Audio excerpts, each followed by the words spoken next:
The first debate is passed, and the election ahead looks close. I'm Jerry Seib with the Wall Street Journal, and welcome to DC Bureau, the Wall Street Journal's online politics show. To talk about where the race is and where it's going, we're joined by two of Washington's best pollsters, Bill McInturff, a Republican, Fred Yang, a Democrat, both veterans of the Wall Street Journal NBC News polling team over the years. Thanks for joining us. We've had a debate this week, as you may have noticed. I guess the question is whether debates like this really move the needle. We don't know yet. We'll find out in coming days. What do you think, Bill? I want to say two contradictory things. First, this debate will be very consequential. According to CNN, our friend Mitt Romney did better on this debate than any candidate ever in terms of margin over Obama than anything they've done since 1984. At a minimum, what it means is Romney has his own enthusiasm in his campaign. He feels better as a candidate. We're going to read about surge of contributions. It will be like Walter Mondale in 1984. Now, that's point one. It's a big deal. Point two is the president's trading in this narrow range between 47 to 51% of the vote, and that narrow range is not going to change because of this debate. So I want to make sure, as I said, it's contradictory. It's a big deal, but it's not a big deal in terms of the range I think Obama is going to be trading on these polls. Fred? No, I agree with Bill. I think that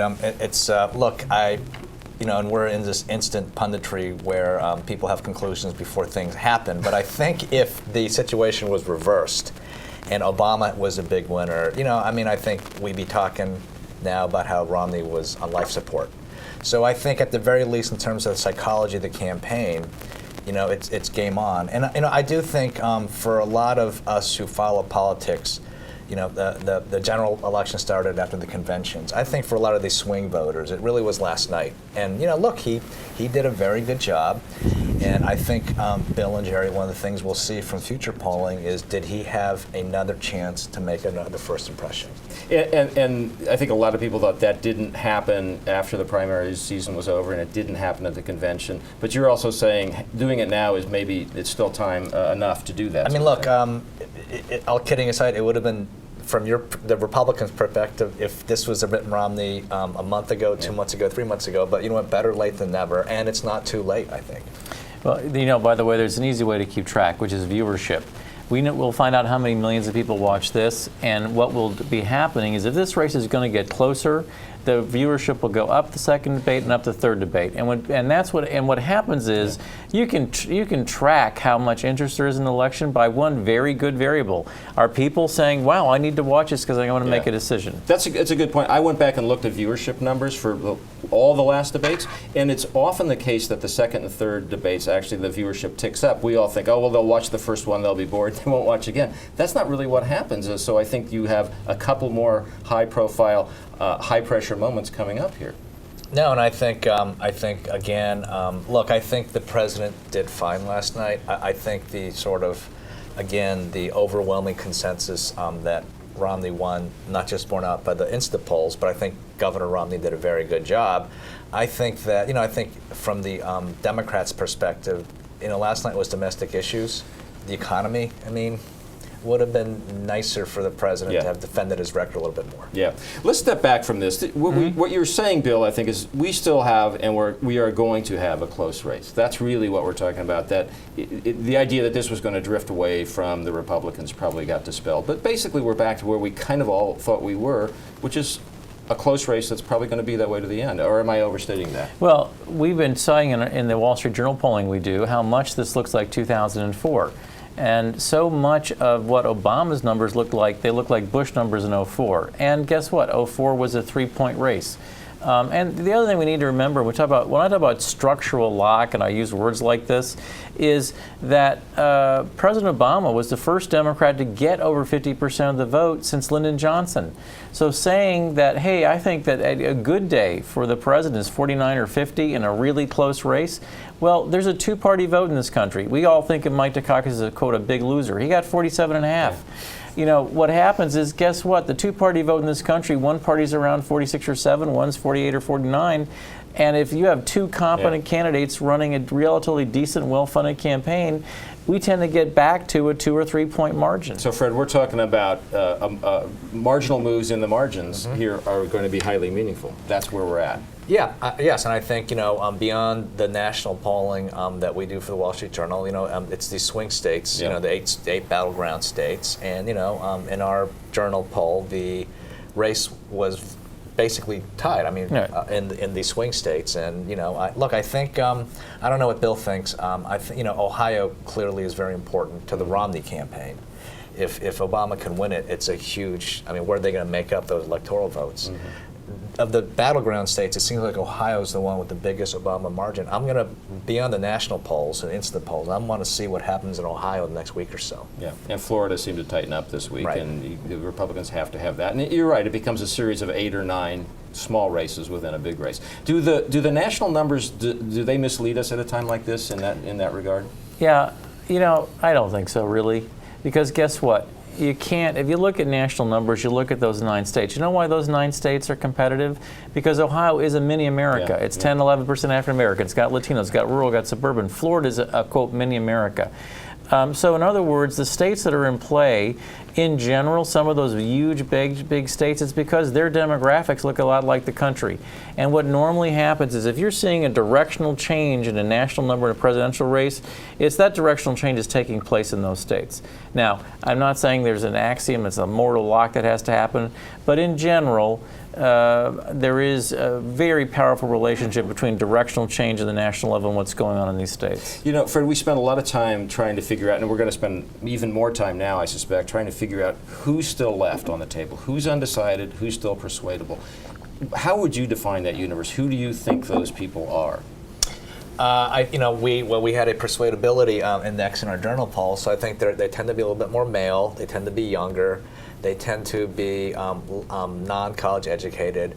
I think those are sort of the up for grabs people. So that's what the campaigns will be focused on. The campaigns will also be focused on the base. Yeah. We've talked about the enthusiasm gap. Bill has made very good points about the Latino vote and how that's moving toward Obama. It's great if you can get 70% of Latinos, but is it 70% of 4% of the electorate? Is it 70% of 6%? That makes a big difference in a close race. So I think it's not just the persuadables. I think now, especially with early vote, a lot of these campaigns are focusing on their partisans and making sure they go out and vote. But debates, which are the big events this week and in the coming weeks, are really about the undecided and the swing vote, not about the base more, right? Oh, I don't know. Here's the way I do look at it. We know 18 to 29-year-olds have been somewhere between 15 to 18% of the vote in the last 3 or 4 presidential elections. Latinos have been between, well, they're getting bigger in the population, but they're somewhere between 7 or 9%. This is not a complicated election. If 18 to 29-year-olds are 15% or 16, not 18. If Latinos are 6 or 7, not 8 or 9. At the margins in a race this close, just that difference is a difference and could be the difference between Mitt Romney winning or losing. And so a lot of what happens is really how well do these groups turn out, and then how cranked up are your folks at the margins. And Fred, when can we look at poll numbers and decide that we know what the level of enthusiasm is? Are we there yet, or is that a 1 week out question? Well, I don't think we're there yet, but I don't think it's 1 week out question, because in some of these states, early voting has started. Right. So I think, probably in the next election, we'll be having our final presidential debates in April, because the states are backing up the early vote, and more people vote early. Yeah. So no, I think just do primaries in general at the same time, make it simpler on everybody. That's actually, I know there's a concern about having more people vote, giving them more access, but this is why I'm so opposed to early voting beyond a 10-day window. Because it means already, literally, we know that there are literally millions of votes have been cast before they even watch the 2 candidates. I think that's not a good idea. Yeah. But historically, here's another thing we can say. African Americans today are as cranked up as they were in 2008. Their interest level in every single poll we do is higher than whites. And like last time, I think we're going to see a record African American turnout for President Obama.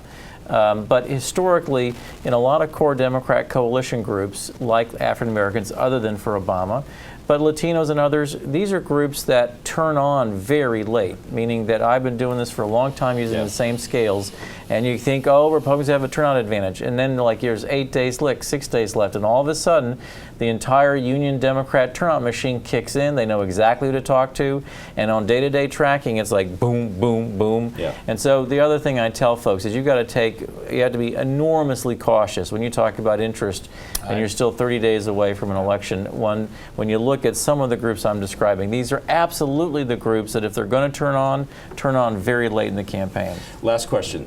Women. Our last poll, I think, had a 16-point advantage for the president among women generally. Is that sustainable, or does the Romney team have a way to cut into that lead among women? Well, I think I, as a Democrat, but also as an analyst, I think we saw Governor Romney try to do part of that in this week's debate. I think he's not. I think he's not going to try to vie for the Mr. Likability title. I think now he's all about their jobs. Yeah. And look, it remains to be seen. For example, in the debate was about a woman looking for a job in Ohio, as it happens. Right. And no, I think you know, he's running now as the experienced business candidate, and I think there are a lot of these non-college educated white women for whom that will be a very attractive quality. Well, an election worth having, as they say. This one's worth going through all the way to the end. This will be interesting. Thanks for joining us, guys. Appreciate it very much.